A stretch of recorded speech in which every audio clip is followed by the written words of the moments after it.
LeBron put up a nostalgic post on Instagram shouting at his squad and getting fired up for the season. Posting this, "Man, I can't wait to get back on the floor again with you two guys. Last year was just a sample size of what we're capable of, and I'm so hyped thinking about what's next." At Kevin Love, at Kyrie Irving, hashtag the King, Uncle Drew, menace the land. What is he saying here, Stephen A? Well, what he's saying here is that he's trying to win a championship.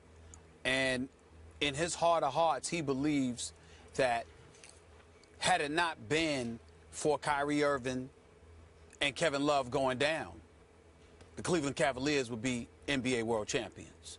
And I believe him. I can't say this enough. I really feel sorry for LeBron last year from the finals. I know that it was the fourth finals loss of his career.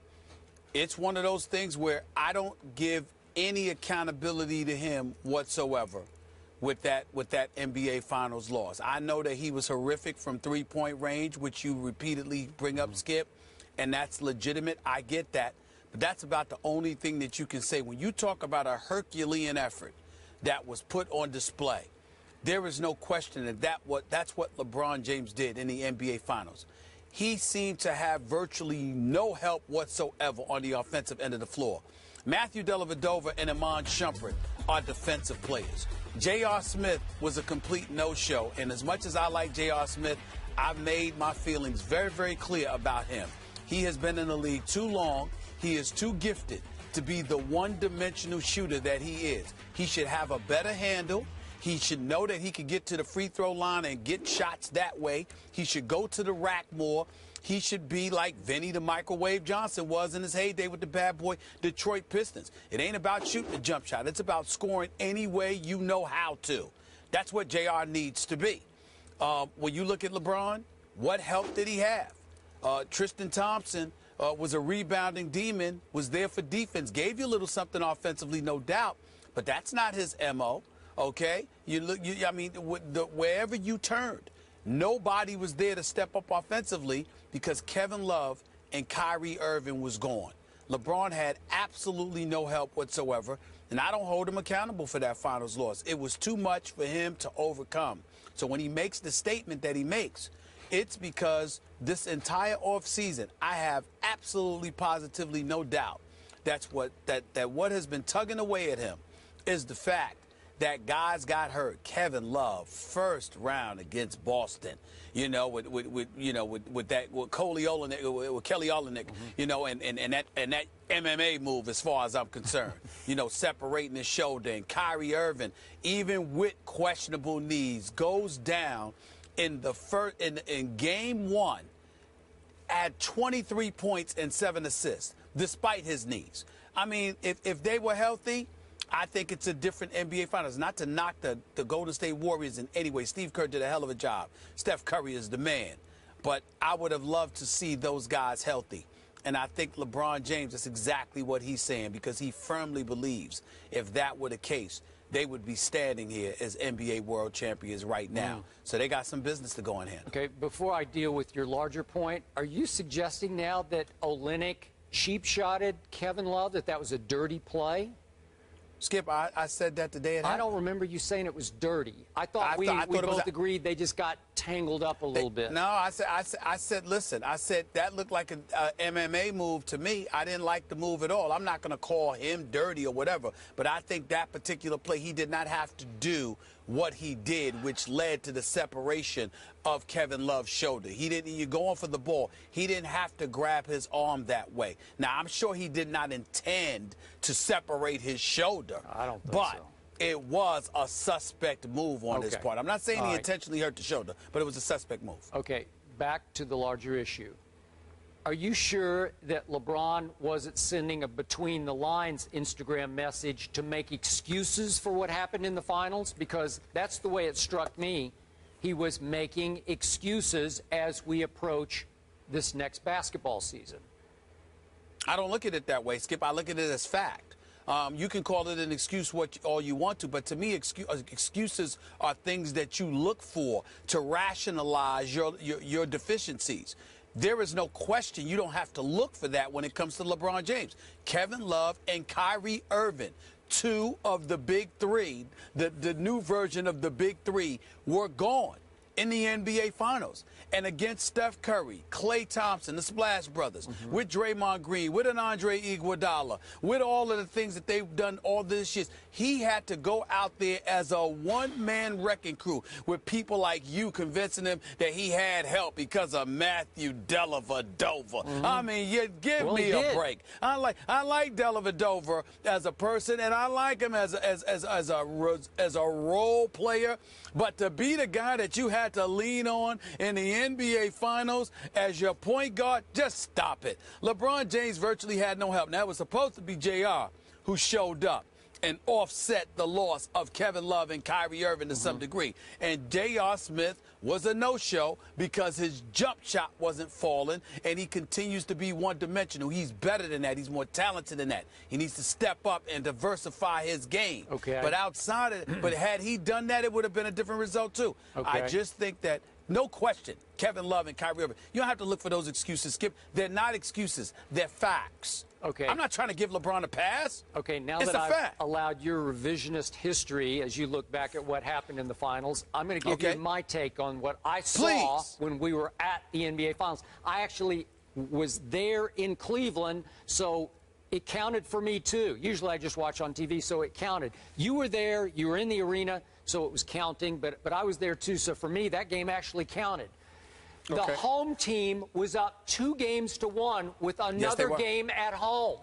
So the game 4, that fateful, what was it? Seemed like it was a Wednesday or Thursday, middle of the week night. Thursday. We're there.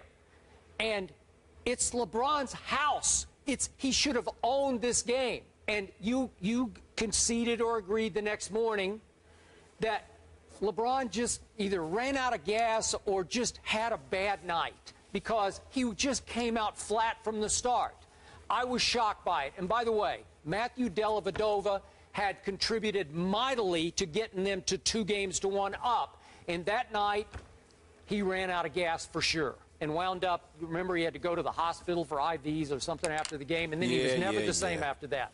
But listen, Tristan Thompson had been showing up. Mozgov had been showing up. I thought Shumpert, to a degree, had been showing up. Obviously, JR had not been showing up. LeBron James had been showing up for the most part and should have showed up that night, because I think you would agree with me. If LeBron gutsed it up in Game 4 and they win and go up 3-1, don't they hang on to that? I think they could figure out a way to get that one home. Literally, come back home and clinch. So to me, I was so disappointed in LeBron James that night that I'm not going to give him the injury excuses of losing Kevin Love and Kyrie, because we are now revisionist history. You can't say that, because they were in commanding position to virtually close the deal. The best player on the planet in his house. Really? Skip, and you can't do that? You look at it that way. I look at it differently. And again, I'm not trying to make excuses, but unlike you, I'm not comparing him to Michael Jordan either. Here was the situation. Steve Kerr made an adjustment, inserted Andre Iguodala into that starting lineup. Andre Iguodala comes off the bench. He's in the starting lineup. He drops 22. But more importantly, he helped to up the pace, to dictate tempo, because they had surrendered tempo to Cleveland. They had fallen victim to a slower pace of play, which worked to their disadvantage against the size that Tristan Thompson and Mozgov was throwing at them in games 2 and 3. Game 4 comes around. LeBron James is completely and utterly exhausted. More importantly than that, somebody by the name of Skip Bayless had been absolutely positively raving about Matthew Dellavedova and Delly. That's all you kept saying in front of folks in Cleveland. Well, they got caught up. Let me finish. They got caught up in the sauce, getting caught up in Matthew Dellavedova. What happens that game? He shoots 3 of 14. He finishes with 10 points. Can't buy a basket. Don't even get me started with how he shot in games 5 and 6. How about JR? But in game 4. In Game 4, he shot 3 of 14. So LeBron's looking for him. JR shoots 2 of 12 in that game. He gives you absolutely positively nothing. So LeBron, who's averaging more than 40 minutes, who's got to carry the load both offensively and defensively, was spent. It's that simple. Anybody who watches basketball, who knows basketball, knows what happened. I'm not sitting there. Listen, if LeBron played like garbage, I would be right up here saying he played like garbage. But it was not that simple. You get to a point where you're running up and down the floor against these brothers, these Greyhounds, and you have virtually no help whatsoever on the offensive side of the ball. And inexplicably, I might add, David Blatt, what does he do with Timothy Mozgov? Barely nothing for the rest of the series. Everywhere LeBron turned, he had no help on the offensive side of the ball. And they got blown out in that game, if you remember. It wasn't like it was a close game where he didn't show up. They got ran out of the gym in Cleveland for that game 4 because he had nothing due to fatigue and the rest of them had nothing due to lack of skill. I thought he was the fittest player on the planet as well as being the greatest player on the planet. Is anybody in better shape than LeBron James? And you run out of gas in the fourth game of the NBA Finals? Well, he didn't run out of gas for the series. He ran out of the gas for that particular game. You have to remember, Skip. Hold it, Skip. We all lamented everything that was going on. You got the 2-2-1-1-1 format. You got the travel. Hell, we were tired. Let me tell you something right now. Talk about him quitting. Speak for yourself. I was ready to quit with those afternoon shows. With those afternoon shows that we were doing. It almost killed me. You understand? I was tired. So I know he was tired. All I'm saying to you is, I'm looking at what it was. I would love to sit here and eradicate those excuses. Trust me, I don't give him that excuse. I didn't give him that excuse when they lost to Dallas. I didn't give him that excuse when they lost to San Antonio and they got obliterated and ran out of the gym in 5 games. I didn't do that. But this particular series, well, wait a minute. So if you want to make an argument and look for excuses, you can find anything. I don't roll like that. Here's the reality. The brother was tired. He was vastly outnumbered. Kyrie Irving and Kevin Love being gone and J.R. Smith not showing up to do what he was supposed to do were death knells. There's no way around that. There's no way around that. I don't even count these finals losses against LeBron. I really don't. I really don't. He had no shot. Okay, maybe he's not the greatest player on the planet. Maybe we're setting his bar too high. If that's the point, then I'm good with it. All right, if that's the point you want to, I'm not going to go that far. I don't see a player in basketball better than him. I know Kevin Durant thinks he is. I think Kevin Durant is number 2, could easily be number 1, but he's got to win a chip before he's ready to claim number 1. And I love me some Kevin Durant. The brother's big time. But at the same time, I'm not going to give him the edge over LeBron, not just yet. But at the same time, look at the mileage. See, you want to ignore all of these things. I'm sitting there saying to you, Skip, I get it. When you were talking about him being scared to go to the free throw line years ago, when you talk about him in pressure and clutch situations, I get all of that. But this is one of those situations, man. Look at the mileage on the body, the games that he's played, all of these years. And do you show up in the finals and Kyrie and Kevin Love go down? Come on, Skip. That's just not fair. It's not fair to ignore that. It really is. Okay, I give up. You're right. He ran out of gas. You should. Poor LeBron. He deserves excuses. Skip concedes. On this one. Okay. On this one, he does. I can't wait to see a healthy.